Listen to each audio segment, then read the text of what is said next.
Peter Fogel has done so many things in the entertainment industry, most notably and most recently, Till Death Do Us Part, You First, directed by Chaz Palminteri, Oscar-nominated actor. In this clip, we talk about, well, the hardships that happen in life when you're on stage live. Recently, we heard that comedian who got a beer bottle thrown at her while she was doing her set. We'll talk about that in this clip. Also, the art of reinventing yourself. Making yourself brand new, finding a new purpose. Never really resting for the wrong reasons. Peter Fogel in this clip on Nail Sheet.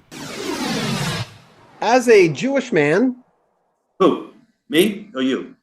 No, you. Oh, me. Okay. What do you have a take on Kanye? What do you think about that? Do you want to go there? I've watched a little bit, but I go, how did this guy become a billionaire? What have I been doing wrong? How do you do that? He doesn't seem like he's a smart. There are certain people that shoot themselves in the foot a few times, and yet they keep failing up. They should teach a course. He's anti-Semitic.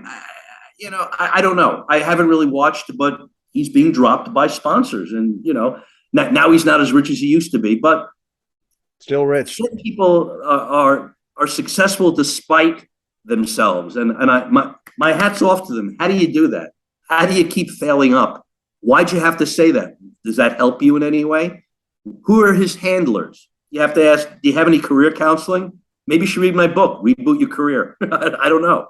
But I always say, was that, my favorite thing is always, was that necessary? Was it necessary? Yeah. Certain things are not necessary.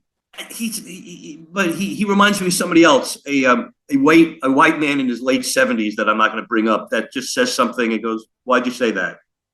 And yes, his I buddy. Yeah. So, but again, it's amazing how certain people fail up. And Chaz always preaches about doing the right thing. He talks a lot he goes to prisons and talks to them, talks to inmates. He gives very much back to society, and he still says. People still think he was a mobster. And the more he denies it, they think I'm not. He just knows that. He knows more about that life than De Niro does because he lived in that neighborhood. Yeah. I go, Chaz, they still think you're an ex-mobster? He goes, yeah, the more deny it, the more think I'm a wise guy. I liked when you were being called the reinvention guy for obvious reasons. But how do you look at people in today's world? People are losing their jobs, they're losing their houses. How do you reinvent yourself? Coming from the reinvention, what steps are there, and what do you do when you look at yourself in the mirror? How does that work? You got to find out you have to find out what your skills are, what you're best at. Let's say you have a particular passion, see if you can monetize that passion. I've done voiceovers. I'm quick on my feet, so going from stand-up comedy to being a motivational speaker and making them laugh, because if they're laughing, they're listening. So if I'm giving a message during a motivational presentation, I know they're listening. And if I'm teaching copywriting, I'm trying to weave in funny things so they keep listening a little bit. It's just go to a career counselor, go to a life coach, find out what you're really good at, what you always wanted to do. When I wrote the first book, If Not Now, Then When, I was 42, and I'm not 42 anymore. I look good, but I wish I was 42 again sometimes. All the people I interviewed in my book went back to doing what they were doing in their childhood. More music. I want to teach music. I want to do this. They always go back to their childhood passions. So find out what your passion is. I mean, if you have cataracts and you have not the poor vision, being a helicopter pilot, maybe not for you. If you're a short white guy, you're not going to be in the NBA. You got to find out what you're good at and how to monetize it. And that's why you should always have a third person. My show was pretty good, but it went to another level when I had Chaz come in and mold it and take it. He was my third, fourth, and fifth eye. Oh, I said, Chaz, trust me, this is going to be funny. All right, prove it to me, and I would prove it to him, and then I'd go back to what he was saying. But if you're going to reinvent yourself, depending, what you really want to do. People give up. Solomon, the guy who wrote My Mother's Italian, My Father's Jewish, he gave up being a school teacher. He lost his pension to do his passion for his show, My Mother's Italian, My Father's Jewish. He says he was like a year away from getting his pension, and he just gave it up, wrote the show, took it to off-Broadway, and the rest is history. I became a copywriter. I still like doing copywriting. I write books, articles.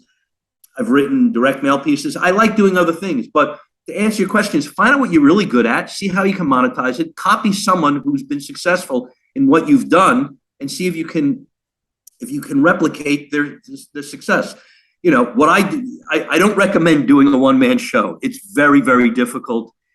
Booking it, things have changed after COVID. I'm fortunate that I have a Chaz Palminteri in my corner, but it's very difficult. You got to realize, I didn't do it to be discovered. I did it to become a business, take it around the country, earn a living, and do podcasts, have fun, but bring my art to the audience and monetize it. And that's the quickest way. I mean, people that were working in our, baby boomers, they've left corporate America, and now they're consultants. They have that knowledge, they have that background, they have that experience of going back to the companies. A lot of times when they quit their company, they become a consultant for the company, and they have other clients. So they have to discover, hey, maybe I'll be a consultant. My own hours, my own day, my own business. I don't have to answer to anybody. They're going to let me go anyway. You get to a certain age, they let you go. They're going to find somebody that's going to do your job cheaper. And that's just the way it is. That's just the cycle of life. But if you and I are approximately the same age, hey, man, get your own business. Be your own boss like you're doing now. You don't have to answer to anybody because you're only as good as your last ratings. Correct, John? In terrestrial, so it's always, you're only as good as your last hit. I'm only as funny as my last joke. So I'm constantly tweaking and writing and improving. I don't know the name of the comedian. I'll look it up and I'll put it on. The lady who was doing a bit, and then the guy threw a beer at her, and then she drank the beer. Did you hear about that? Yeah. I forgot who it was. I think I know her. But I'll look it up. Yeah. She's a young girl, and I think they pressed charges. They were going to. They decided not to. Well, she ducked. And it was attempted assault. Oh, I've done pretty funky rooms. You want to hear a funny story? That's what I'm getting at. That's where I'm getting at. Yeah. Me and my friend Carl Guerra were doing something in Drexel, PA. This was a rough room. This is right when they're smoking. It should have been chicken wire around the stage, like in the movie Roadhouse. They're flicking cigarette butts. They're talking. Now, Carl went up, my buddy before me, and he got off stage. He knew we were paid earlier. That's the worst thing you do is pay comedians before the show. And I said, and they were so unruly. I go, I put my fedora. This was during Harrison Ford's of Temple of the Doom, or what was the movie? Harrison Ford when he was the explorer. What was the movie? Raiders of the Lost Ark. Raiders of the Lost Ark was good. So I had the fedora. I had a leather coat like him. That was my Harrison Ford. I go, well, lowlifes, I've been paid. I don't need this abuse anymore. I kicked the door open behind me. There was an exit door. Carl pulled up in his car. We opened the door. We got in like Butch and Sundance. We drove back to New York. And I'm going, how did you know? He goes, I just had a feeling there was no reason for you to be in. He just knew I was going to bail because after all, they're flicking cigarette butts. This is in the 80s. They're throwing bottles. I go, I don't need this abuse anymore. And I was paid. It was perfect timing. I kicked open the door. You had to see the car. Door opened up. I jumped in, drove right back to the George Washington Bridge. I go, how did you know? He says, I just had a feeling. And it was perfect. I don't know why it's things like that. But no, it's never been that. And I've been heckled. But no, you don't want to heckle me. Trust me. But never fear. Do you ever fear bodily harm, which is now, the Academy Awards smack. Do you ever fear bodily harm? No. I'm too fast on my feet. Number one. Number two, she must have said something. Listen, I've been in a comedy club with Dice Clay was performing. Dice Clay. Yeah. And this was during his big day. A guy kept blowing smoke up at him on purpose. He could smoke. He goes, that's it. Keep blowing the smoke. Oh, I'd love to take this mic stand and crack you in the skull. Oh, what a lawsuit you'd have, huh? And he's doing it on purpose to get him riled, but he wouldn't do it because nothing more than hitting an audience member. But he said that. He's holding the mic. Oh, would I like to take this mic and snap you? That's it. Keep blowing more smoke up at me, you mother effer. I'd love to crack it. And he was doing it on purpose to get him riled so he could have a lawsuit. He'd love to be hit by Dice Clay so he could sue him. Hope you enjoyed that. I love talking to Peter Fogel. I would love to have him back on the show. But to not just talk about the things he's doing, like Till Death Do Us Part, that was directed by Chaz Palminteri, but his observations on the world are always very, very interesting. And you'll always get that with someone who spent time being a comedian.